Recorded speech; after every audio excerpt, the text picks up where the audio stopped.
Lord be with you.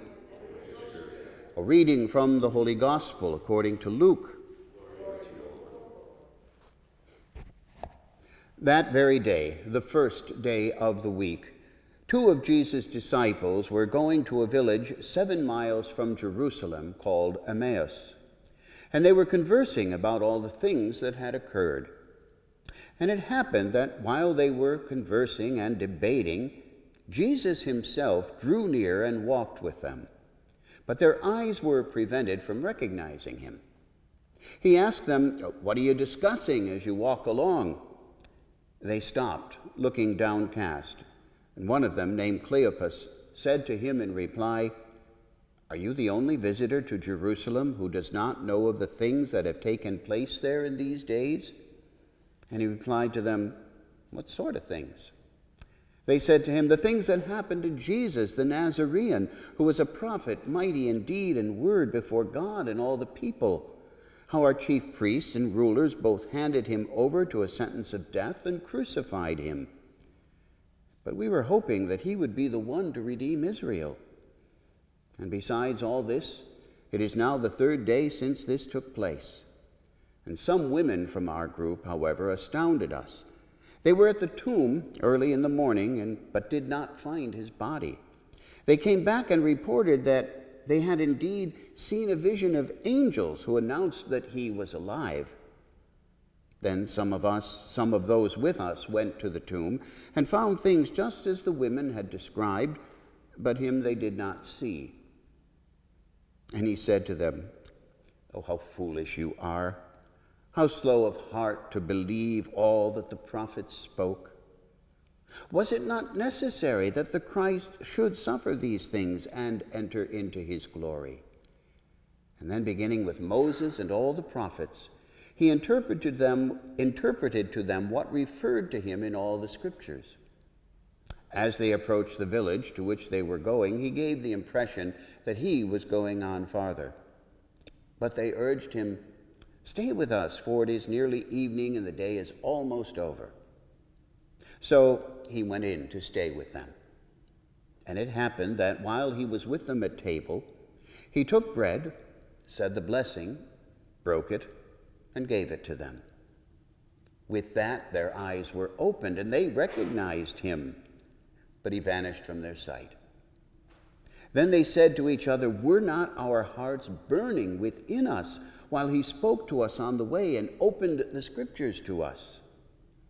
So they set out at once and returned to Jerusalem, where they found gathered together the 11 and those with whom they were staying.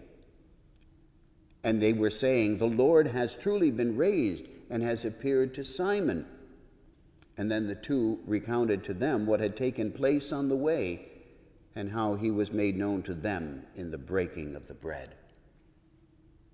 The Gospel of the Lord. Praise to you, Lord Jesus. By the words of the Gospel, may our sins be wiped away. Cleopas and his friend were disciples of Jesus.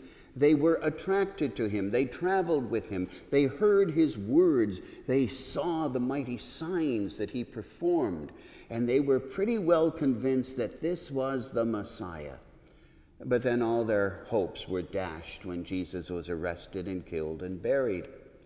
And so what's happening in this reading? Are they turning their back on all of that now? Are they returning to what they used to know in the village of Emmaus?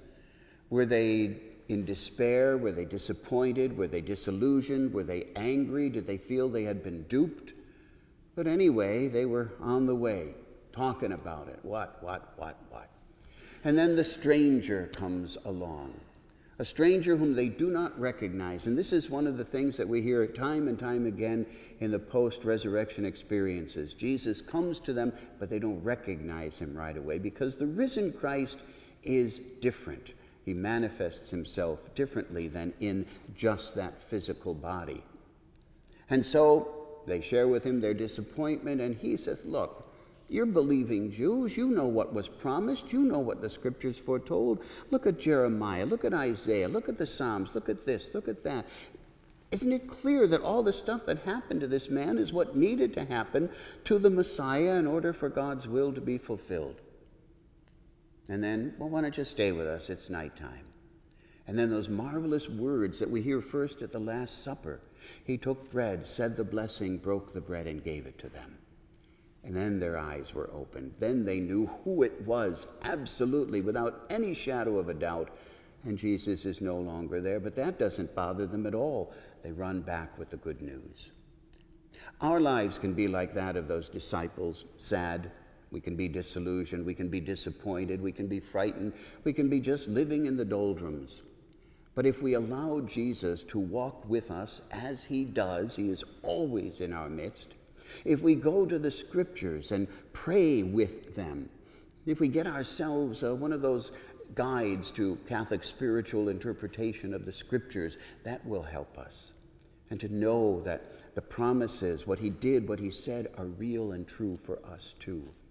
And then when we come to the altar and do what Jesus did at that Last Supper and hear those words, then we will know really that he truly is with us as our strength, as our support, as our encouragement, as our hope. Jesus Christ truly is risen from the death. He has fulfilled all that was promised in the scriptures, and he continues to be with us in a unique and powerful way in the breaking of this bread that is his body, in the sharing of this cup that is his blood.